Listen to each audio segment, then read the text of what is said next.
Everyone, Okay, you want to proceed in this?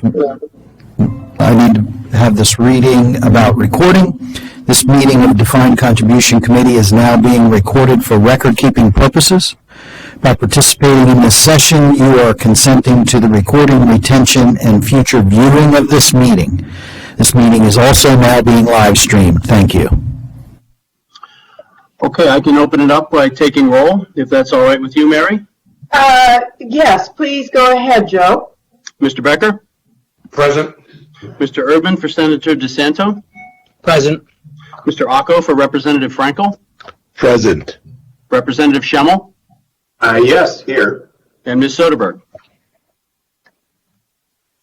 We do have a quorum.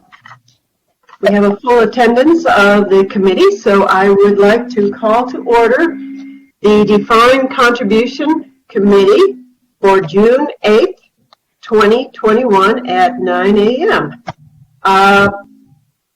May I have a motion? A motion is in order to approve the minutes of the February 24th, 2021 and March 25th, 2021 Defined Contribution Committee meetings. May I have a motion, please? So moved. Second? Second. Chuck Erdman. Thank you. Okay. All those in favor say aye. Aye. The motion carries. All right. This morning we have no old business to review and no presentations. So we'll move right along to the new business. We've got Deputy Chief Counsel Kathy Nolan, who is going to be reviewing amendments to the Deferred Compensation Plan document. Kathy, are you there? I am here, Mary. Good morning. Good morning. And good morning, members of the committee and Terry and others in attendance. The proposed amendments to the Defined Contribution Plan are at tab 6A on board docs. And these are conforming amendments to action that the board took at the March meeting. The substantive amendments are in section 3.05 of the plan document, and they begin at the bottom of page 13 of the plan document in board docs. In substance, these amendments authorize the plan to withhold two fees from the accounts of participants whose account balance exceeds $5,000 for the payment of internal administrative costs. The first fee is a flat $1 a month fee. The second fee is a 2 basis points of account value per year fee to be withheld on a monthly basis and to be capped at $50 annually. The proposed amendments also authorize the plan or direct the plan to withhold $4.65 per month from the account of every participant for the payment of the administrative service agency's fee, what we refer to as the third-party administrator or TPA fee. It's Empower's fee pursuant to the contract. And last, it directs the plan to establish and comply with a policy that requires periodic review of fees for administrative costs. And then, of course, there are conforming amendments throughout the document to rename it the 6th amended and restated deferred compensation plan and change dates accordingly and so forth.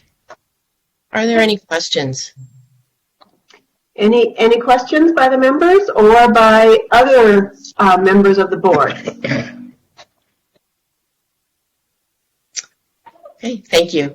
Okay. A motion is in order. I'm going to read this. It's a lengthy one.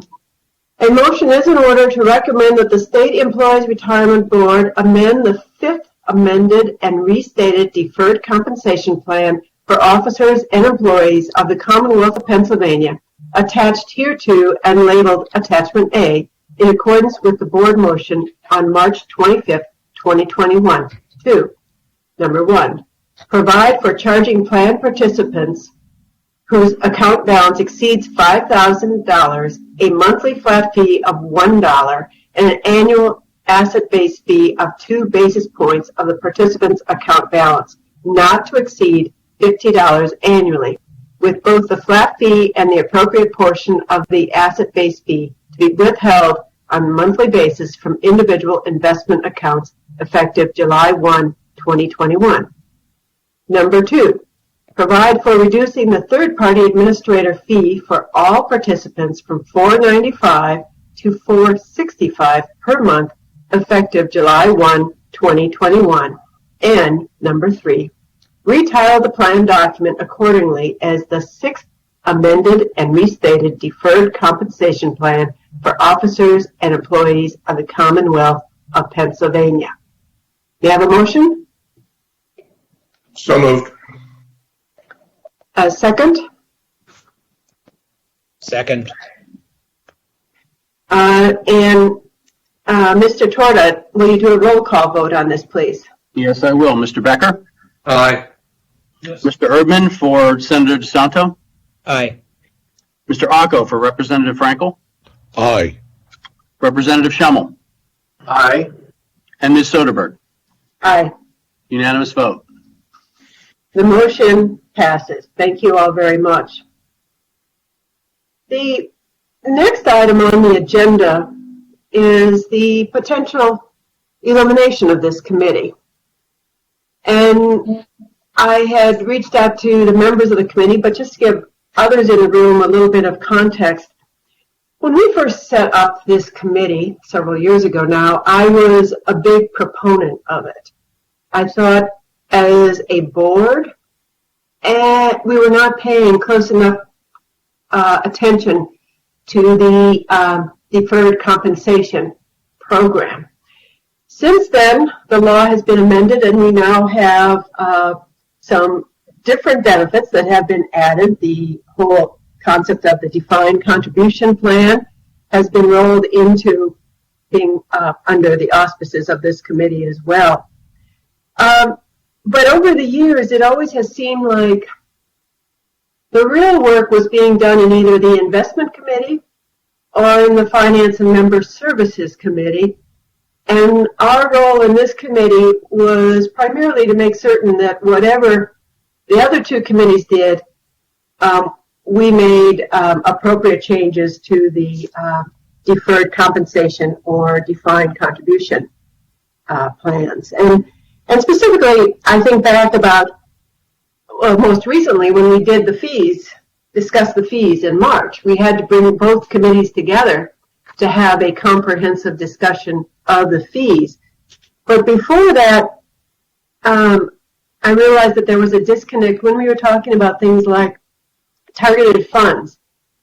The targeted funds first came up as a concept for defined contribution benefit, and it then made sense to offer that to deferred compensation. But the real baseline groundwork had been done within the investment committee. Then we also when we were discussing standardizing the fund names, I mean, this was something that the investment committee reviewed and discussed, and then we reviewed and discussed. And it really seemed like so many of our agenda items really seemed to fit very nicely within the investment committee or in the finance committee, but we handle them separately in this committee. So anyway, we've got Chris Houston is going to discuss this, his memo that he sent out, and we'll have further discussion after this. But I just did want to let you know that I am totally on board with the concept. Anyway, so Chris? Good morning, Mary. Good morning, committee members and other board members joining us today. Mary did a terrific job sort of setting the scene, so to speak, for what we're going to be discussing. And essentially, as Mary has stated, it's to distribute, if you will, the responsibilities that are investment related to the investment committee, and those which are related to TPA monitoring and oversight and member participant service or participant issues would go to the Finance and Member Services Committee. There's a memo and a red line copy of the charter in board docs under agenda item 6B. Essentially, the steps to take here, if you're willing to do this, is we'd have to undo, if you will, a motion which this committee took back in February to amend the committee charter. There were some minor modifications that were being suggested at that time. So we'd basically have to undo that, because that's something which we don't want to have the board, or the thinking would be the board, if we move forward with this, the board would not need to act on those prior amendments. And then we would recommend to the board to eliminate the committee, but it would be conditioned on a couple of things happening. One would be that the investment committee would agree to amend its charter to incorporate the provisions that are what we'll call investment related, and that the Finance and Member Services Committee would agree to amend its charter to incorporate the responsibilities associated with participant services. Also, the way the charters are structured is the Board Governance and Personnel Committee would take a look at those proposed changes to those charters and proceed accordingly, most likely to concur with those proposed changes. So those three committees would basically be recommending to the board to revise the Investment Committee and Finance and Member Services Committee charters. And then finally, we would have to amend the bylaws to eliminate the Defined Contribution Committee as a standing committee, because it's stated as such in the bylaws. So if the committee would be so inclined today to make a recommendation to the board, those would be the action items that would be included in the motions. And then it would be at subsequent meetings of the Investment Committee, Finance Member Services Committee, and the Board Governance and Personnel Committee to act on those proposed amendments to their respective charters, being the Investment Committee and Finance Member Services Committee charters. And then ultimately for the board to act on approving those revisions and also the bylaws amendments. So this whole thing would be wrapped up in September. So the committee essentially continues in existence, if you will, until such time as those things happen. So if there would be a need to have a meeting, you could still meet. But so this committee is a standing committee, remains as a committee until all of those items have taken place. As far as the minutes from today's meeting, if there aren't any further meeting, what we would be doing is we'd be having the minutes distributed to the members of this committee for approval by notational ballot. So that would sort of wrap up, if you will, the functions and operations of the committee, including the approval of the minutes, because we always have to have minutes finally approved. So in the red lines of the charter itself, it's pretty clear as to which ones would be investment committee related and which ones would be finance and member services committee. We have joining us today as well, we have Joe and Seth.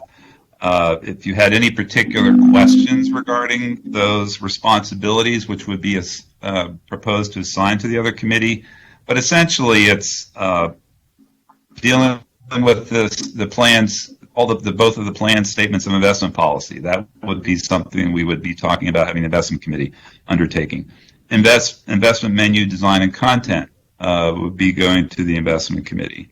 Any third-party administrator issues and oversight would be going to finance and member services. Investment consultant oversight, again, sort of an investment-related item, which would go to the investment committee, as well as the investment manager oversight, so investment consultant and manager oversight. And then finally, any member participation issues in the plans would be going to the Finance and Member Services Committee. So it's pretty clear cut, as Mary had indicated, that these duties and responsibilities can be fairly easily undertaken by the other committees because they're already doing that work, if you will. So I'll open it up to any questions, and if there's any of those responsibilities that are sort of investment related, I'm sure Seth could address those, and then same for any responsibilities related to the finance and member services assignments. Joe could address those, but we'll open it up for any questions or comments. Any questions? The floor is open. Yeah, Mary, could I piggyback on those comments, Joe Torta? Absolutely. Yeah, I just want to Chris did a real nice job, framing that. The Office of Member Participant Services has developed a very strong business relationship with the third-party administrator that appropriately focuses on customer service first. And for this reason, when dealing with Empower Retirement, participant education materials, participant benefit calculators, business contacts, and regular meetings all encompass both the defined contribution plan and the deferred compensation plan. And because nothing is distinct just to the defined contribution plan, all of these administrative aspects are already channeled appropriately through the Finance and Member Services Committee, reiterating what Chris just stated. And for the reasons he stated and for the reasons I've just given, from the standpoint of customer service, there's really no reason to retain the Defined Contribution Committee. That's what I wanted to throw on. Thank you. I think Jim has a question. Sure. Jim? Hi, Mary. Thank you. Is it, since I'm not a member of the committee, would you recognize me to just say something, please? Excuse me? Oh, yes. Oh, absolutely, Jim. Go ahead. I recently noticed in the last week or so that there was a letter that went back and forth, or there some answers to some questions that I'm not sure if the folks at PACERS had for CSRS or the folks from CSRS had for PACERS. This is an extremely inappropriate time, but I'd like to make sure that what we're doing does not close the door for, at some point in the distant future, that CSRS and PACERS take the opportunity to sit down together and see if there's any commonality in the defined contributions that could improve both systems. I just think that this is one case where there is a commonality of interest. But as I said, the timing right now is probably is not good. And I think this is something that you might want to look at in 22, 23.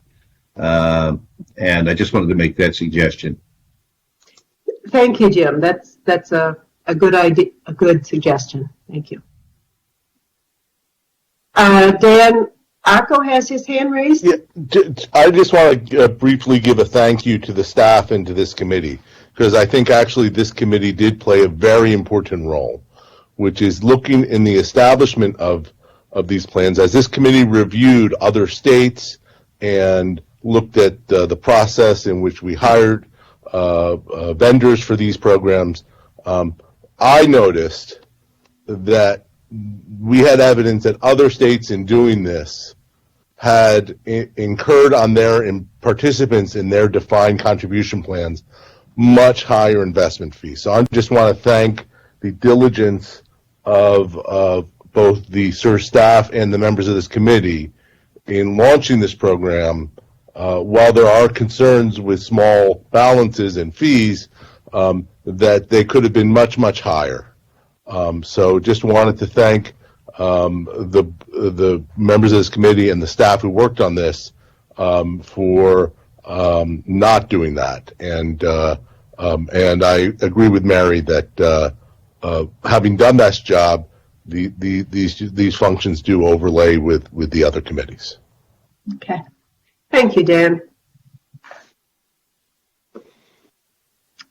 Okay. So something it goes without saying perhaps, but the other thing about this committee is I often felt it was extra work. And sometimes it seemed like it was repetitive work. So I think if we decide to eliminate this committee, it will free up time for the staff to deal with a lot of other more important and timely issues.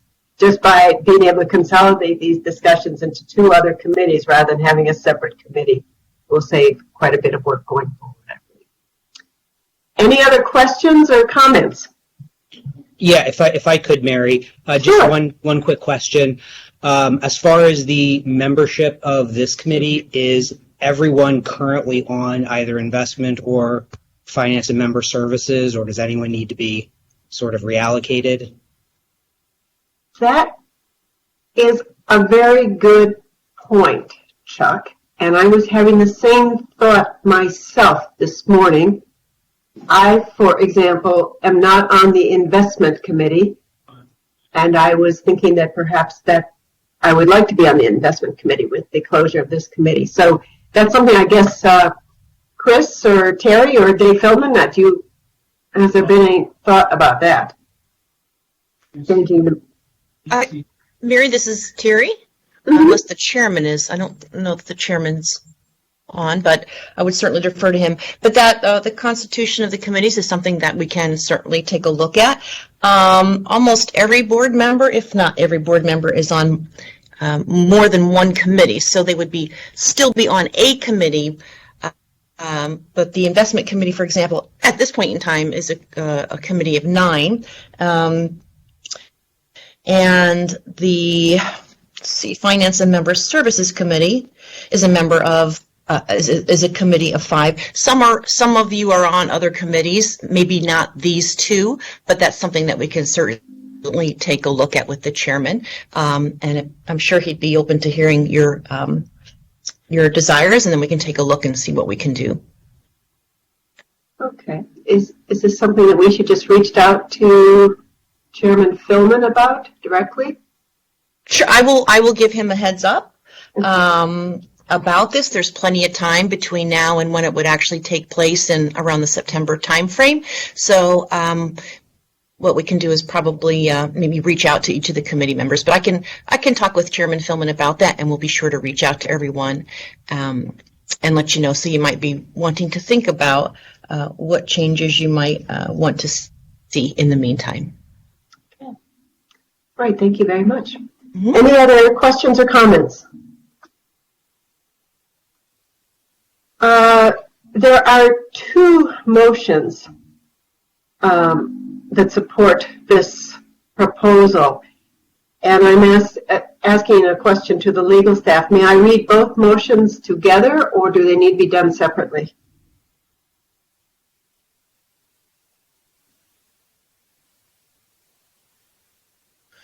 Mary, it would be better to do the 2 motions separately because, okay, in theory, people could have different opinions about how to vote on them. Okay, very good. All right, the first motion is entitled Rescission of Prior Committee Action to Amend the Committee Charter.